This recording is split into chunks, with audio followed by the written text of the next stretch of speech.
Hi guys and welcome. Thank you so much for being here. I know it's been a while, but I came back with some great content for you guys because today I'll be sharing with you the 5 tips that have helped me becoming fluent in at least 3 of the 5 languages that I speak, and the tips that I still apply to this day with the new languages that I'm learning.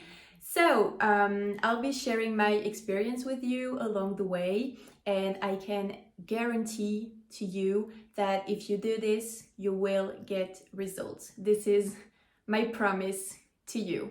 If you know me from my social media on Polyglotis, you've already know that I speak English, of course, but I also speak Spanish fluently. I have intermediate advanced level in Portuguese, in Brazilian Portuguese, and I started learning Italian a few months ago. So I want to tell you this because I really want to show you that what I'm about to say, I know it works, okay? Because I haven't just tried it out with English. This is what I've been doing for all of the languages that I've learned, and I got results. So that's why I'm so confident about what I'm about to share. This video is aimed to absolute beginners because I want to share how you can learn a language from scratch, okay? So if you don't have any knowledge of the language, this is how you can start, okay? Because this is a question I get a lot.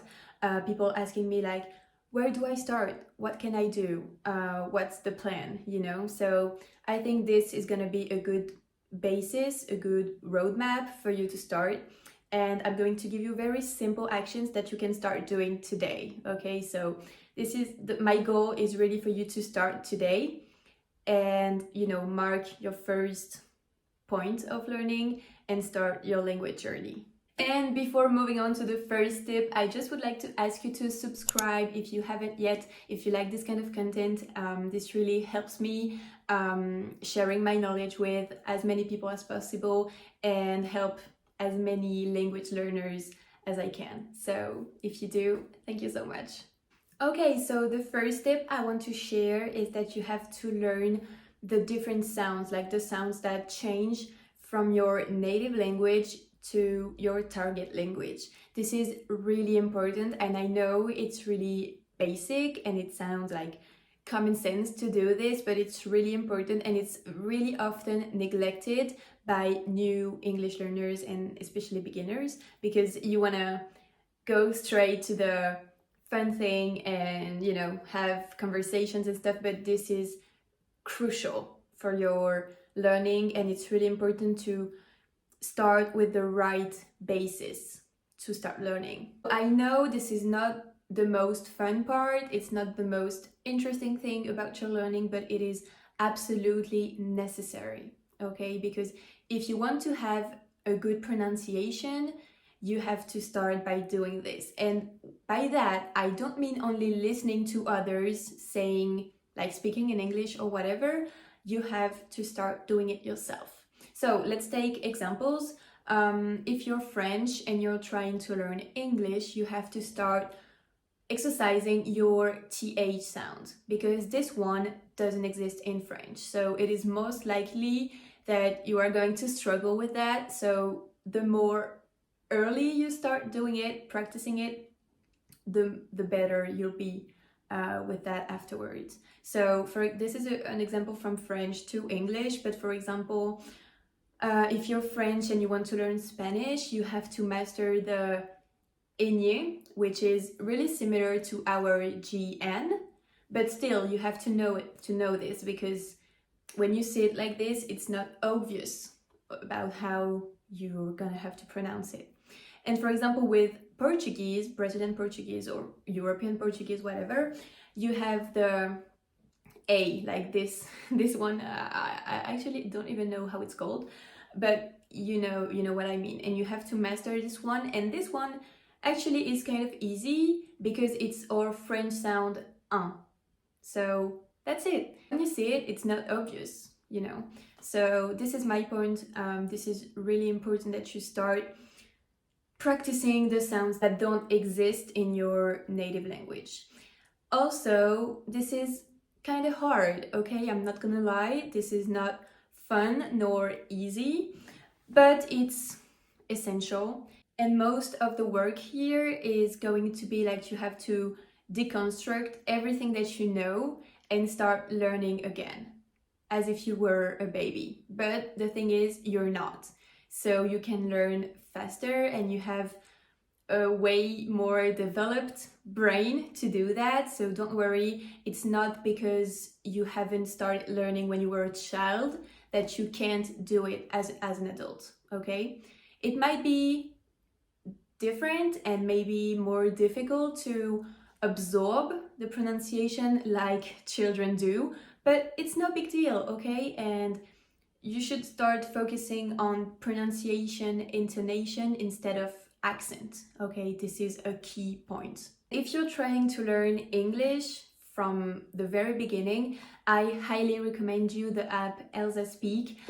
This is like your AI personal assistant on pronunciation, but also grammar and vocabulary. So it really can help you, okay? It's such a great tool to start working on pronunciation because it makes you speak. And I think this is essential, okay? So I highly recommend you to download it. It's free to use, but if you want to go further and have access to all of the functionalities, you will need the premium version, but you can get it through my link. I will put it right below in the description. Even if you already have an intermediate to advanced level, you can use it, okay? Because of course, I guess you still need to practice, and there is also a lot of advanced or intermediate vocabulary, so it can be useful for you as well. This is a great help, and personally I would have loved to use this when I was learning English when I was like in middle school or even in high school. So yeah, I think it's great that now you have so many options to learn English without even having to spend a dime. Now, taking into account that you are an absolute beginner, I would recommend using an app just so you have a plan and you know where to start, and you don't have to find everything by yourself. So you have, you know, like a list of what you have to do and you just have to follow it. It's already done for you. But I wouldn't recommend just any app.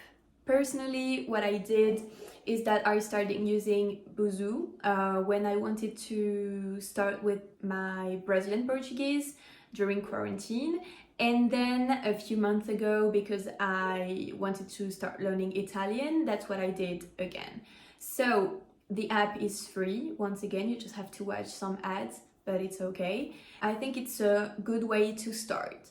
But I really want to nuance my point of view on this, because of course an app is not enough for you to learn. I mean, you won't become fluent just by using an app, and let's get this very clear. I personally recommend Buzu because this is the one that I've used and I think it's a good one because from the very beginning you start learning useful vocabulary. And what do I mean when I say useful? When I say useful, it's that you straight get some sentences to use when you go to a restaurant, when you're a tourist somewhere. And for example, the first thing that I've learned to say in Italian is like, can I get a coffee? You know, because this is probably what you're gonna need when you're abroad. I mean, even before even starting to introduce yourself with stuff, I mean, the waiter in Italy or in Brazil or in the United States is probably not going to ask for your name and how old you are, except maybe if you're at Starbucks, but you know what I mean. Now, why do I say that it's not enough for you to learn? I found it still some limits to it, and I would say it's because it only teaches you the formal stuff. What I mean by that is, for example, if you want to learn French, it would tell you like, bonjour, comment allez-vous? But that's not how people speak in real life. I mean, in day-to-day life.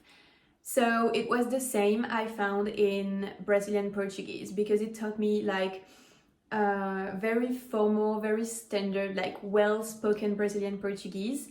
But this is not how native speakers talk in their day-to-day life. Just to give you an example of what I'm saying, Buzu used to teach me like to say how are you. They would say como é que você está. Okay, so this is quite long, but this is like normal Brazilian, well-spoken Brazilian Portuguese.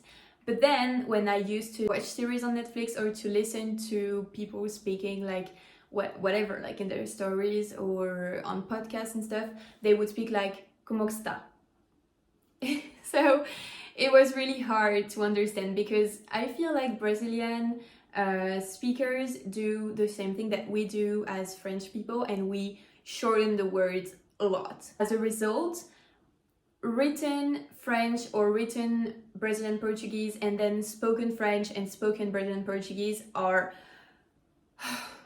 highly different, right? This is not necessarily a bad thing, but personally this wasn't aligned with my goals, because my goal to learn Brazilian Portuguese is to be able to communicate with people like in day to day, like at the restaurant, or to make friends or whatever. So if I wanted to take a certification and to get, for example, a degree or join a Brazilian university or something, of course I would need formal Brazilian Portuguese.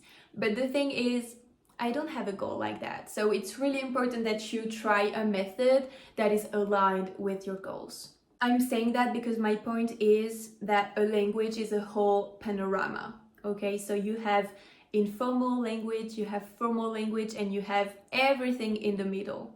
Okay, so it's really important that you master both sides of the language, because you have to be able to adapt, right? I mean, you won't speak to your teacher the way you would speak to your mom or the way you would speak to a friend. So that's why you can't focus only on one side of the language. You have to get to know everything, so you don't seem weird, like, or rude to people, like to older people or to people you don't know. And also you wouldn't seem to be like weird to people you can be more friendly and more informal with, if that makes sense.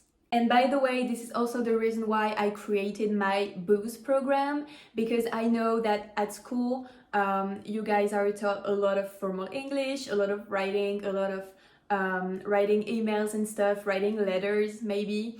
But once you're abroad and you want to make friends and you want to get to know people, you will need a whole lot of other stuff, right? So this is what I teach in the program. It's really meant for you to travel and to speak, okay? It's not made to get a high diplomatic job or to, you know, or to get into Harvard or anything. It's really for you to be able to have conversations with native. So I think this is really important. And if this is your goal, well, then the program could be a good idea for you to join. Anyway, going back to Buzu, I personally think it's a bit too bad to only teach one side of the language, so the formal one.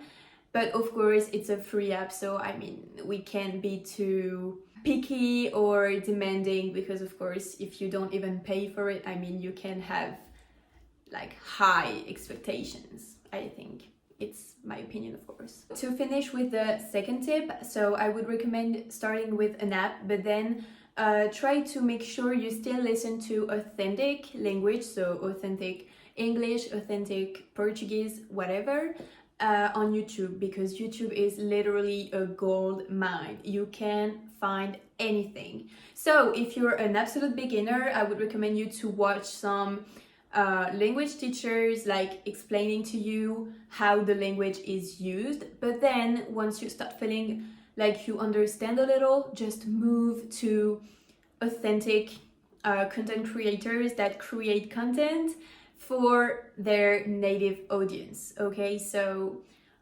first you can watch some, for example, English classes on YouTube, and then you move to whatever subject you're interested in.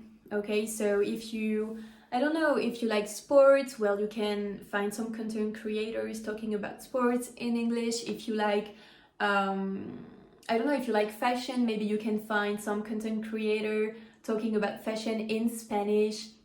or if you like, I don't know, maybe traveling or anything, you can find some French, Italian, Turkish content creator that speaks about a topic you like, but in your target language. My third tip is to find a public figure, so it can be a celebrity, a singer, a politician, whatever, I don't care, but just find someone that you like and then you start following everything they do.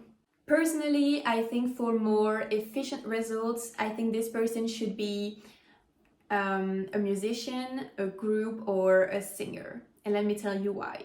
It's because if you start standing one of those people, you will have so much content to work on. So if the person is a singer, you will have their songs to work with, you know, to start listening to, and then you can start singing.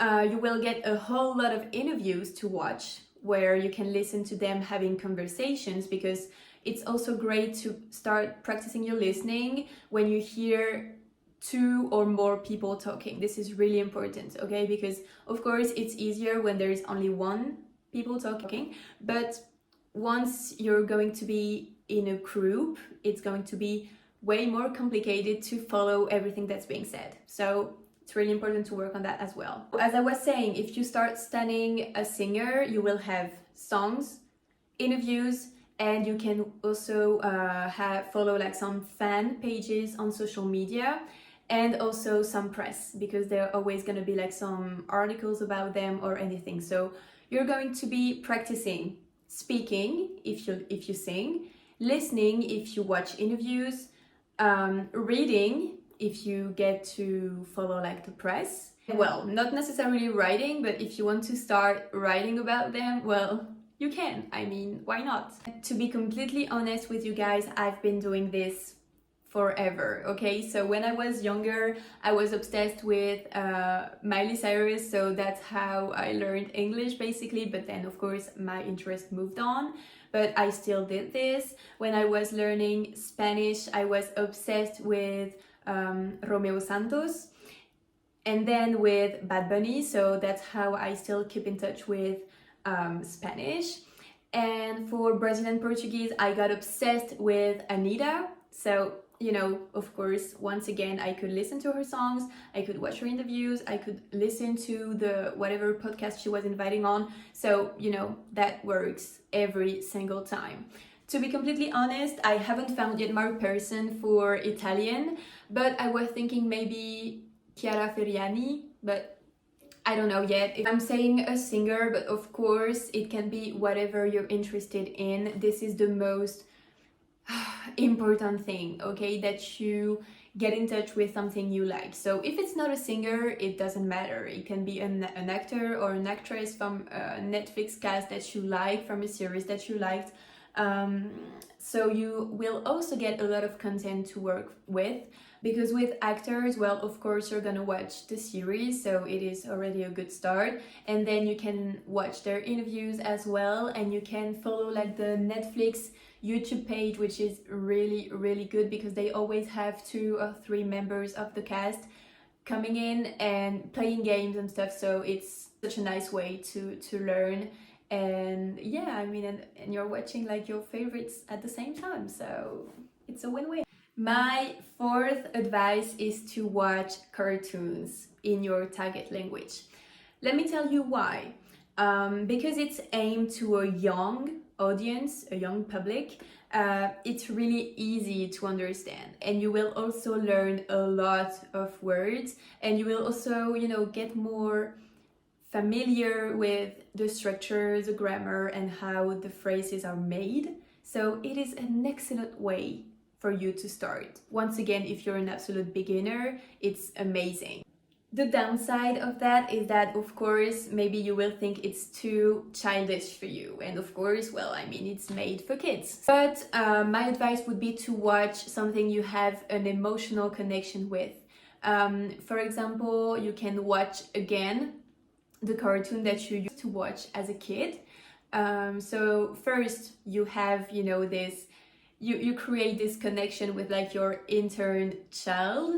so I think it's great. And then because you already know the storyline, you already know the characters, you already know globally what's happening, well, you can watch again and you already kind of know what's going on. So you can really focus on the dialogues and the way they express themselves. A good thing to start with could be maybe the Disney movies, because you can find them in literally any language. And if you're a Disney fan, well, I mean, don't we all have a favorite Disney movie, right? And you can also watch whatever local cartoon that you used to watch as a kid. For me personally, I'm currently watching Winx Club, which is an Italian cartoon, by the way, and I was obsessed with it when I was a little girl. So I basically remember almost everything, and now I watch it for free on YouTube in Italian. So, I mean, what else can we ask for? By doing that, you will get familiar with the pronunciation, the grammar, and also the vocabulary. But to be honest, this might be not the most useful thing, depending on the topic of the cartoon. For example, as I'm watching Winx Club, well, I know a lot of vocabulary, like witches and magic and fairies in Italian, but of course, I don't think this is what I'm gonna need the most if I go to Italy, right?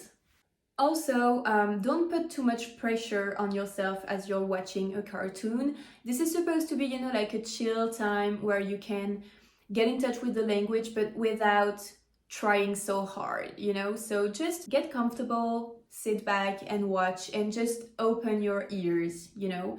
But don't try to remember everything or to understand everything either. Honestly, when I watch it, sometimes I feel like I have energy, so I try really to focus. But at sometimes I don't understand anything. Like there's a whole scene and I didn't understand anything. So of course I get it with the context and the images, but the dialogues, I have no idea what's going on, okay? And this is okay. I mean, you're a beginner. It's perfectly normal not to understand everything. And finally, my fifth and last advice, it is to sing.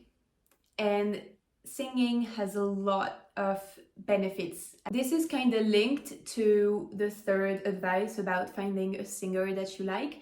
But here, you know, you can get more diverse.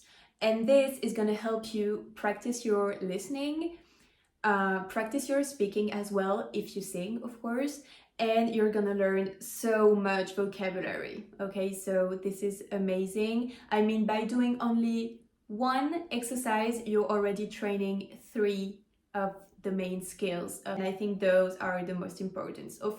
Of course, writing is important, but that's not what you're gonna need at first, or this is what you're gonna need like less in comparison with other skills. So that's my point. In my personal experience, I've always tried to find some genre of music that I was into, because of course the condition for this to work is that you have to like it. You have to enjoy yourself, okay? You have to get pleasure and get satisfaction out of what you're doing. This is the main key, because if not, if you're just forcing yourself and trying hard with something that you don't have the least interest in, this won't work.